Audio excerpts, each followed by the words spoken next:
Saudara-saudara, tema kita pada malam hari ini atau pada kesempatan ini sangat luar biasa, yaitu membuka jalan rezeki. Membuka jalan rezeki, berarti ini ada aktivitas membuka. Saya senang sekali dan ini menjadi luar biasa karena kita bukan hanya menerima rezeki, tetapi kita membuka rezeki. Dan kalau tadi dihubungkan dengan yang disampaikan oleh Rama Nirina, bahwa kita juga dalam hal ini memperingati Magha Puja, ya, karena itu ya saya mengucapkan selamat Magha Puja 2564 tahun Buddhis, sekaligus juga Cap Gome tanpa lontong tentunya, karena kita online seperti ini. Tetapi ini menjadi satu kesempatan yang luar biasa karena kita betul-betul akan membuka jalan rezeki. Jadi kata membuka jalan rezeki ini benar-benar ada nafas Buddhis di situ, yaitu ada usaha yang keras dari kita. Karena rezeki tentu bukan hanya kita dapatkan dari doa atau sembahyang. Beberapa umat Buddha kadang-kadang juga heran ya, kadang-kadang sampai masih tahun-tahun ini, di tahun-tahun kerbau ini, kadang-kadang masih ada yang punya konsep, sana sembahyang minta rezeki. Loh, kok minta rezeki? Ya, jadi wah aneh nih, kalau sembahyang minta lontong masih bisa, ini minta rezeki.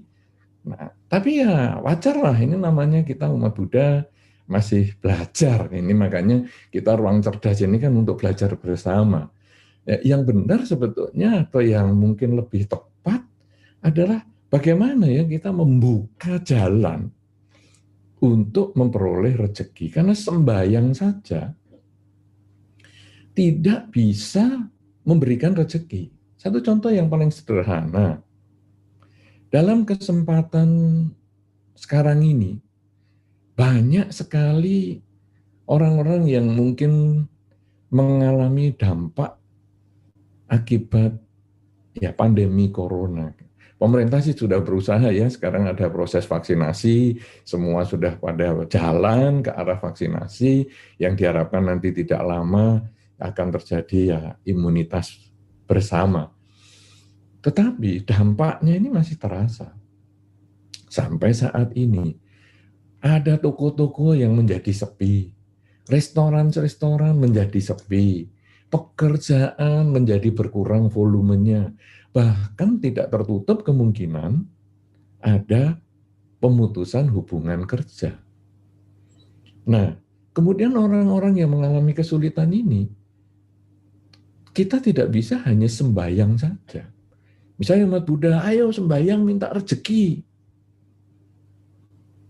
Hanya berhenti sampai di situ, sulit.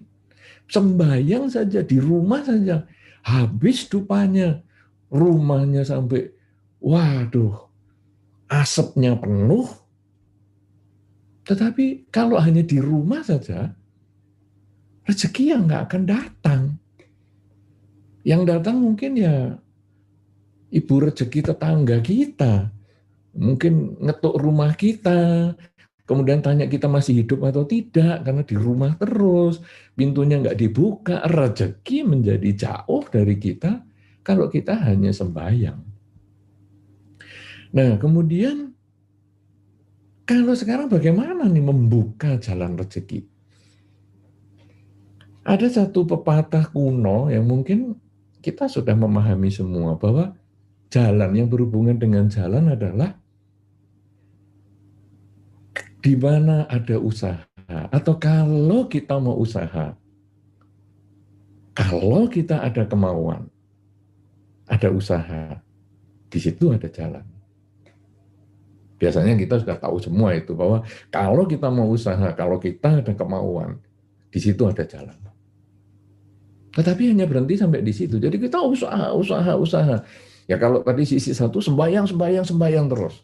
Di sisi yang lain, wah sudahlah, pokoknya saya kerja apa saja. Saya berusaha apa saja.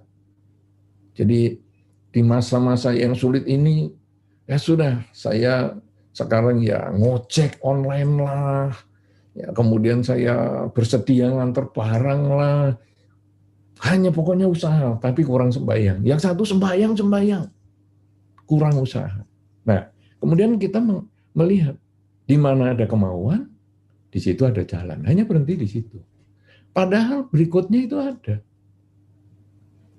Bahwa kalau tidak ada jalan, kita sudah ada usaha, kita sudah ada kemauan, tapi tidak ada jalan, gimana ya? Ya kita harus usaha. Kita harus membuat jalan. Jadi, sekarang lengkapnya adalah di mana ada kemauan, di situ ada jalan.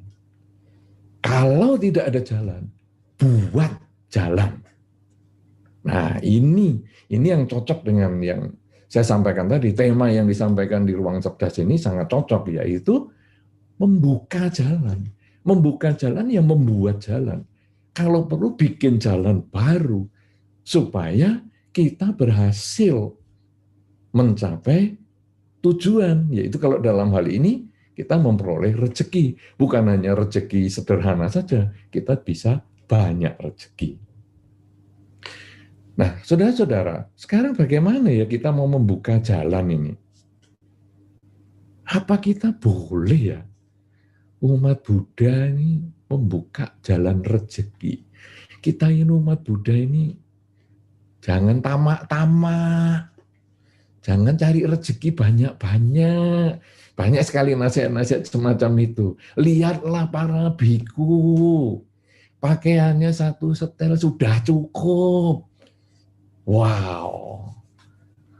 Jadi kita agak merasa, waduh kalau saya sudah punya pakaian 5 setel sudah lebih dari cukup ini. Jadi saya sudah banyak rezeki. Wah, saudara-saudara, kita kadang-kadang jadi merasa lemah. Ini umat Buddha, saya mau kerja malah dikatakan, jangan tamak dong.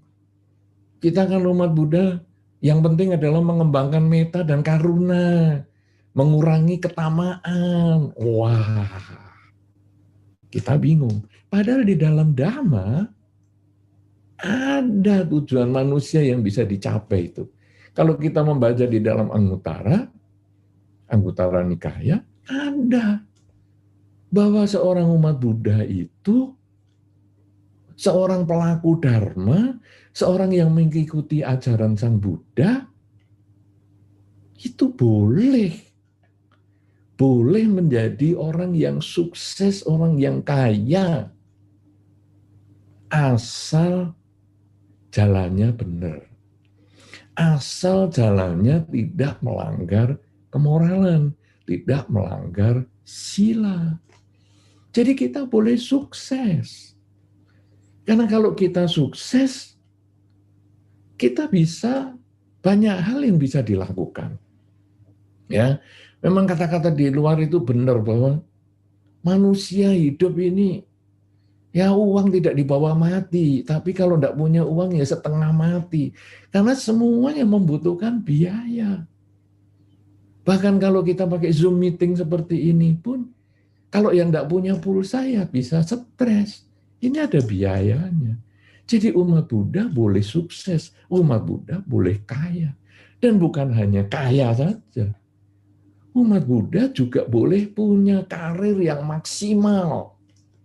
Ya, seperti kalau tadi Romo Beni yang demikian luar biasa pemahaman dharmanya, juga berkarir dengan hebat.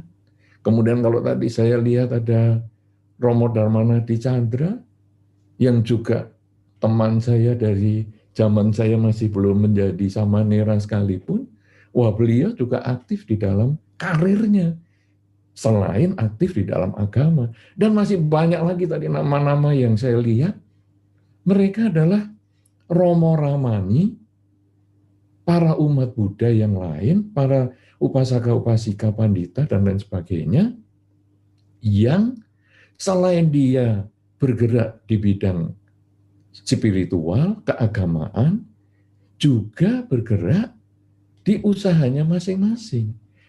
Nah, ini artinya bahwa umat Buddha memang selain boleh memiliki harta yang baik, yang cukup, karena memang itu diperoleh dari pekerjaan yang tidak melanggar kemoralan, kemudian bisa berkarir dengan baik, dan boleh berumur panjang. Jadi beberapa umat Buddha kadang-kadang merasa, saya ini sudah sakit, saya sakit, kayaknya sudah tidak ada obatnya ini sakit saya.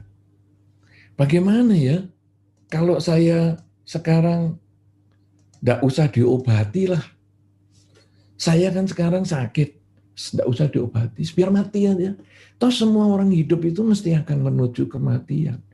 Cepat atau lambat mati. Sudahlah, kematian kan akhir duka, akhir penderitaan. Sudahlah, nggak usah diobati.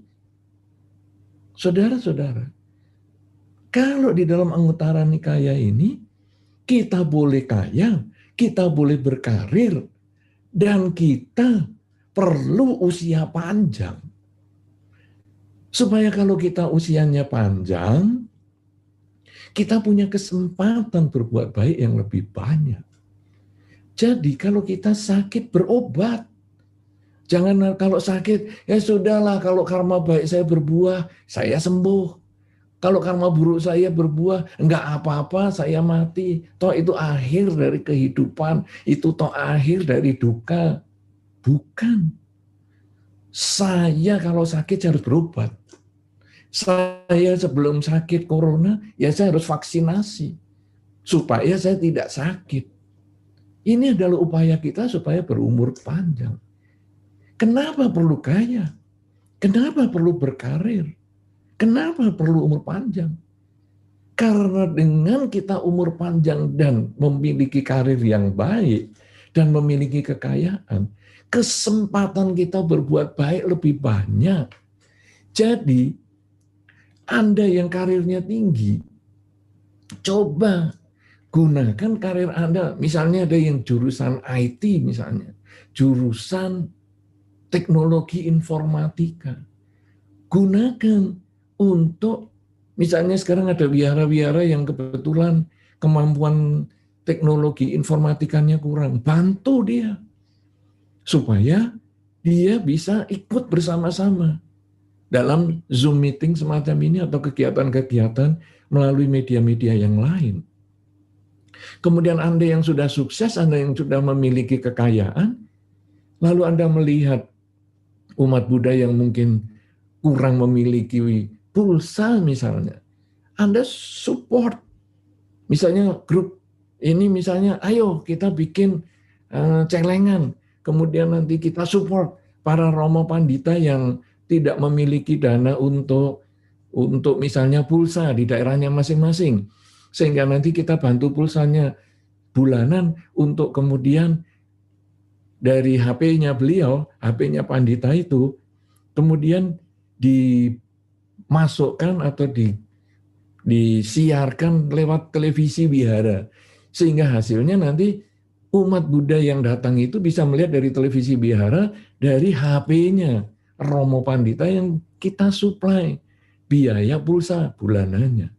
Nah ini karena kita memiliki lebih banyak rezeki dibandingkan beberapa orang. Jadi mereka yang punya karir, mereka yang punya kekayaan bisa membantu mereka yang kurang berkarir, kurang sukses karirnya, dan kurang memiliki kekayaan. Dan umur panjang ini mengkondisikan dia lebih panjang berbuat baik, lebih lama berbuat baik, sehingga kebajikannya menjadi lebih banyak. Dan di dalam Anguttara Nikaya tadi disebutkan bahwa hal-hal yang bisa dicapai seorang manusia tadi, selain punya kekayaan, selain punya karir, selain umur panjang, karena dia memanfaatkan umur panjangnya di dalam karir yang baik dan kekayaannya, maka setelah meninggal, dia bisa lahir di alam bahagia. Dia bisa mencapai kondisi yang berbahagia. karena kebajikan yang dia miliki. Jadi, seorang umat Buddha boleh punya rezeki. Kalau tadi di sini tujuannya adalah atau kita temanya ini adalah membuka jalan rezeki, maka bukan hanya jalan rezeki saja. Kita juga jalan berkarir yang baik, jalan berusia yang panjang, sehingga jalan untuk berbuat baik lebih lama di dunia ini. Nah, saudara-saudara, sekarang bagaimana caranya kita membuka jalan, atau bahkan mungkin dalam kesempatan ini kita membuat jalan supaya karir kita sukses, kemudian juga punya kepemilikan yang baik dan umurnya panjang. Di dalam Dhamma, masih di Anguttara Nikaya, disebutkan beberapa hal yang kita bisa capai. Hal yang pertama, kalau kita mau mencapai keempat hal tadi, sukses di karir, sukses di ekonomi, kemudian kita umurnya panjang dan lahir di alam bahagia, maka selain kita berusaha, kalau tadi kekayaan, kita mencari peluang kerja semaksimal mungkin. Di tengah-tengah kondisi seperti ini kita mikir apa ya yang kita bisa kerjakan. Pokoknya saya bisa jadi mencari uang untuk kebutuhan keluarga saya. Kemudian karir, gimana ya saya bisa memperoleh karir yang baik di dalam kondisi seperti ini. Saya usaha. Kemudian umur panjang, bagaimana ya saya supaya bisa sehat. Saya ikut vaksinasi gratisan misalnya. Ini juga disediakan oleh pemerintah gratis. Saya ikut. Ini sebetulnya adalah upaya-upaya real, upaya-upaya nyata yang kita bisa lakukan di samping kita dari rumah sembahyang tadi.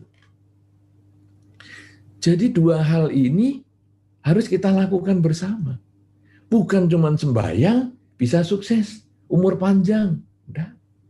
Bukan cuma berjuang, lalu sukses umur panjang. Tidak.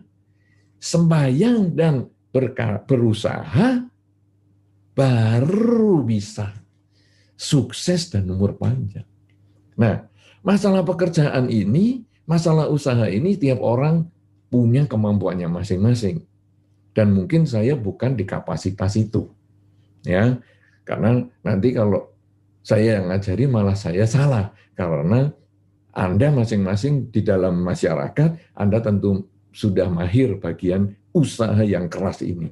Tapi sekarang di bagian upaya spiritual yang perlu kita lakukan untuk mendukung usaha kita sukses. Ini ada beberapa hal yang disampaikan di dalam Anguttara Nikaya. Hal yang pertama adalah seorang yang mau sukses, dia harus memiliki keyakinan. Dalam istilah yang Romo Ramani sudah pasti hafal adalah sada, memiliki sada, memiliki keyakinan.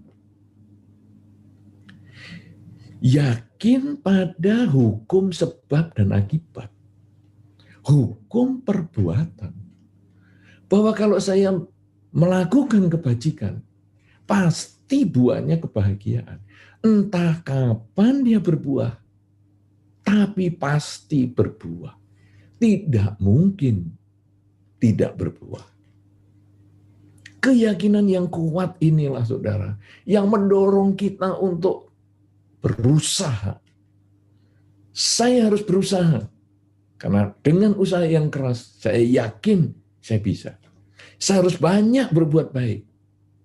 Karena saya yakin dengan kebajikan yang saya miliki, buah kebahagiaan pasti menjadi milik saya. Jadi keyakinan adalah yang nomor satu. Nomor dua, sekarang bagaimana ya? Saya harus yakin saya harus berjuang, yakin saya harus bekerja. Nah yang kedua, saya harus menjalankan kemoralan. Keyakinan saya berjuang, keyakinan saya berusaha harus sejalan dengan kemoralan. Tidak boleh melanggar minimal 5 sila. Jadi, usaha saya harus bebas dari pembunuhan. Usaha saya harus bebas dari pencurian. Usaha saya harus bebas dari pelanggaran kesusilaan. Usaha saya harus bebas dari ketidakbenaran dalam kata-kata. Usaha saya harus bebas dari mabuk-mabukan. Jadi usaha-usaha yang saya lakukan supaya saya sukses, supaya saya panjang umur, supaya saya nanti terlahir di alam bahagia, itu adalah jangan sampai melanggar sila. Jangan sampai melanggar kemoralan. Dan saya selain menjalankan Pancasila Buddhis, dalam hari-hari tertentu, terutama hari-hari Uposatha, saya berusaha menjalankan 8 sila. Kalau ada kesempatan, saya ikut latihan. Apakah saya ikut latihan samanera sementara, apakah saya ikut menjadi biku sementara, tapi pokoknya saya latihan. Karena dengan pelaksanaan sila, semakin banyak saya melaksanakan sila, semakin sering saya melaksanakan sila, berarti kebajikan yang saya lakukan semakin banyak. Dan itu membuka jalan mencapai rezeki, membuka jalan sukses karir, membuka jalan untuk panjang usia, dan membuka jalan untuk lebih banyak berbuat baik di kehidupan ini maupun di kehidupan selanjutnya. Nah, ini adalah dengan melaksanakan kemoralan. Kalau kita sudah punya sadar, keyakinan pada hukum sebab dan akibat, kemudian kita punya kemoralan atau sila, maka yang ketiga, kita punya kedermawanan, rela berbagi. Nah, ini yang tadi juga saya sudah sampaikan di depan. Orang umur panjang gunanya bukan menikmati apa yang kita miliki, karir yang sudah sukses, kekayaan yang sudah kita miliki, bukan hanya itu saja. Tapi orang yang sukses, orang yang sudah punya milik ataupun harta yang sudah cukup, maka umur yang panjang itu digunakan untuk berbagi. Jadi saya punya makanan, saya bagi kepada mereka yang masih kekurangan. Saya punya pakaian, saya bagi kepada mereka yang masih kekurangan.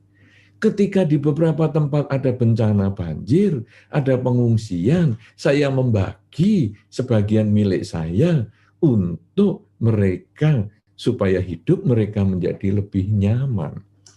Jadi kita berpikir untuk berbagi. Tapi saya tidak punya kesempatan berbagi itu. Ya udah, kita sekarang ikut. Ada beberapa berita mungkin di media sosial, di mana yang tentang, ayo kita rame-rame membantu bencana alam di sana. Ayo kita rame-rame membantu musibah di situ. Oke, saya nggak bisa ngikut, saya nitip saja. Bisa. Kemudian, wah ini ada kesempatan ini, ada orang sakit membutuhkan dana karena dia lumpuh, tidak bekerja. Bagaimana ya? Ini kumpul-kumpul. Ya istilahnya sekarang galang dana. Ayo kita gada-gada, kita galang dana. Oke. Kemudian saya nggak bisa ke sana, saya ikut.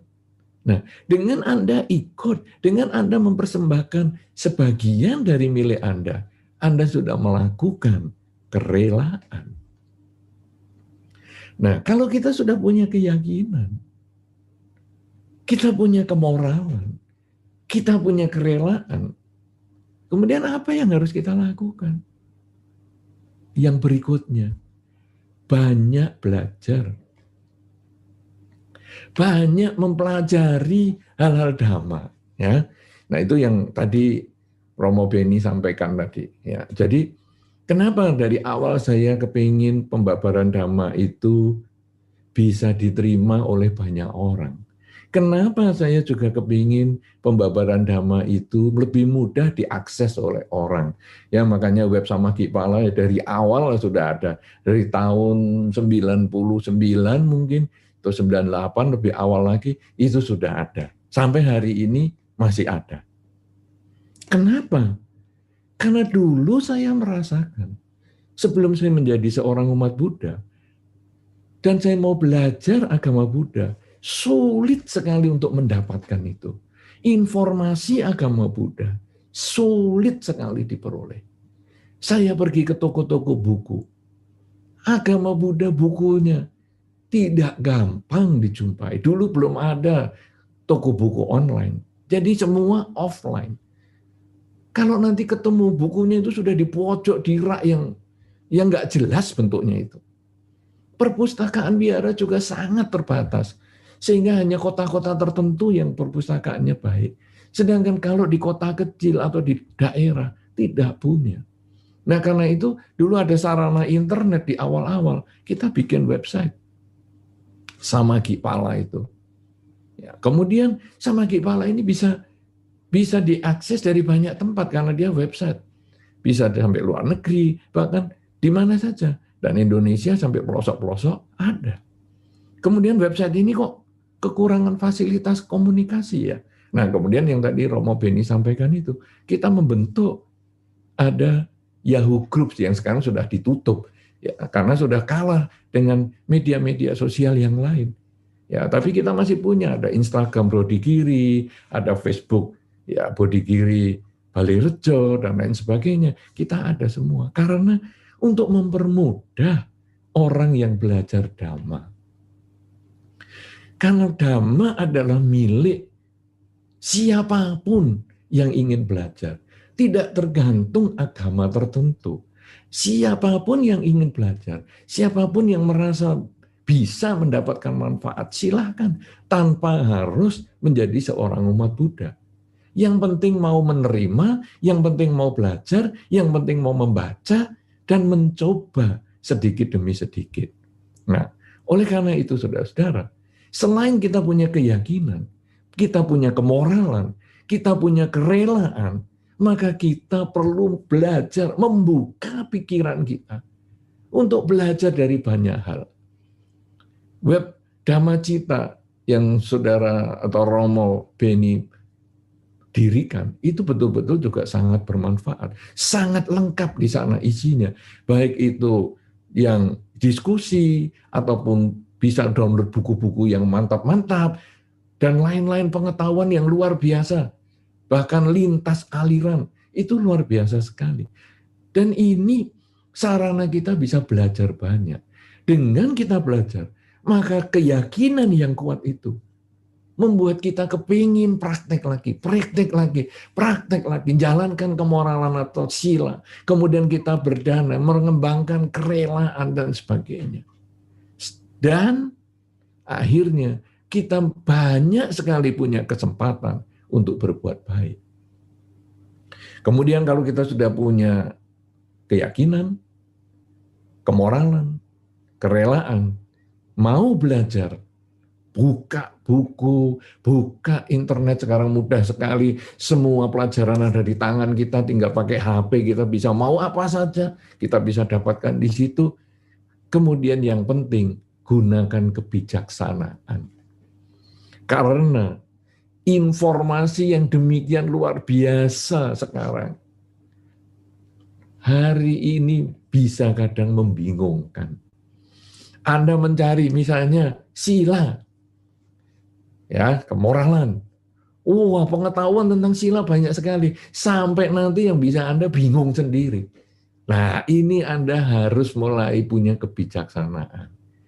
belajar baik-baik, renungkan, analisa baik-baik. Kalau sampai nggak bisa, ikut ruang cerdas Magabudi seperti malam hari ini atau kesempatan ini, sehingga nanti bisa bertanya dan sebagainya, ikut. Kemudian Zoom meeting semacam ini, banyak. Kita ikut, kita tanya, supaya kita nanti bisa memahami dengan tepat. Kalau sudah memahami dengan tepat, kita bisa jalankan dengan baik. Dan ketika kita jalankan untuk waktu yang lama sepanjang usia kita, maka kesempatan berbuat baik kita ini benar-benar luar biasa, hidup kita tidak sia-sia, dan ketika mati pun kita bisa dilahir di alam bahagia. Dan inilah sebetulnya upaya kita membuka jalan rezeki. Memiliki keyakinan yang kuat, kemoralan, kedermawanan, kemudian upaya untuk belajar dan kebijaksanaan, mikir baik-baik, renungkan baik-baik, itu adalah dasar untuk kita usaha.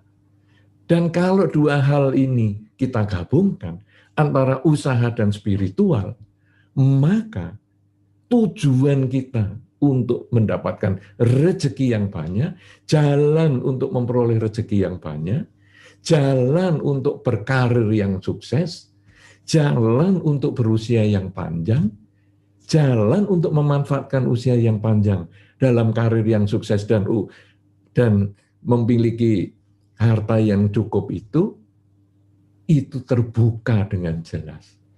Inilah membuka jalan rezeki. Inilah upaya yang kita bisa lakukan. Sehingga hasilnya nanti dalam kehidupan sekarang, mulai sekarang sampai selama-lamanya, kita akan selalu punya kesempatan berbuat baik. Sehingga seperti dikatakan di dalam Dhammapada tadi, lahir seorang Buddha tidak gampang. Sekarang sudah ada lahir Buddha Gautama di zaman manusia kita ini. Lahir sebagai Buddha, lahirnya Buddha tidak gampang. Mendengar Dhamma tidak gampang. Sekarang ajaran Buddha Gautama yang sudah kita peringati pada waktu Maghabudha kemarin, ini sudah ada di depan kita, sudah ada di sekitar kita. Jadi kita tinggal membuka pikiran untuk menerima Dhamma. Itu pun kadang sulit. Kesempatan mendengar Dhamma kadang kita sia-siakan untuk nonton televisi, nonton film seri, dan sebagainya. Sudah ada Buddha, sudah ada Dhamma, tinggal mendengar Dhamma saja sulit. Dan lahir sebagai manusia juga sulit.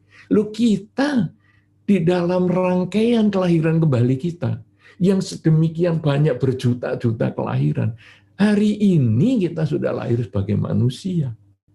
Kalau sudah hari ini sebagai manusia, kenapa tidak kita manfaatkan untuk mendengar Dhamma yang sulit kita dapatkan? Karena lahir lagi, belum tentu di sana ada Buddha.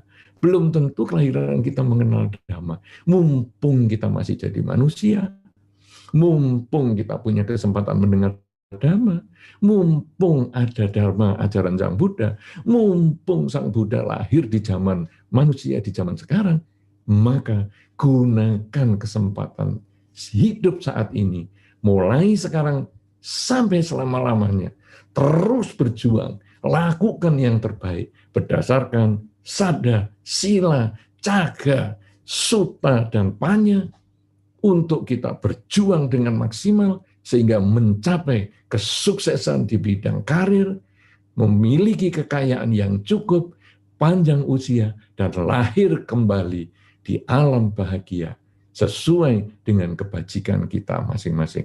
Inilah cara kita membuka jalan rezeki, melebarkan jalan rezeki untuk kita lakukan di masa sekarang sampai selama-lamanya, sampai akhir kehidupan kita, bahkan sampai kehidupan-kehidupan mendatang, bahkan sampai akhirnya kita mencapai pencerahan. Semoga apa yang kita sampaikan pada kesempatan ini memberikan manfaat, memberikan kebahagiaan, sehingga mendorong kita untuk melaksanakan Dhamma lebih maksimal, lebih serius, dan lebih tekun. Saya kembalikan kesempatan kepada Romo Beni. Semoga semuanya berbahagia. Sabe Sata Bawantu Sukitata.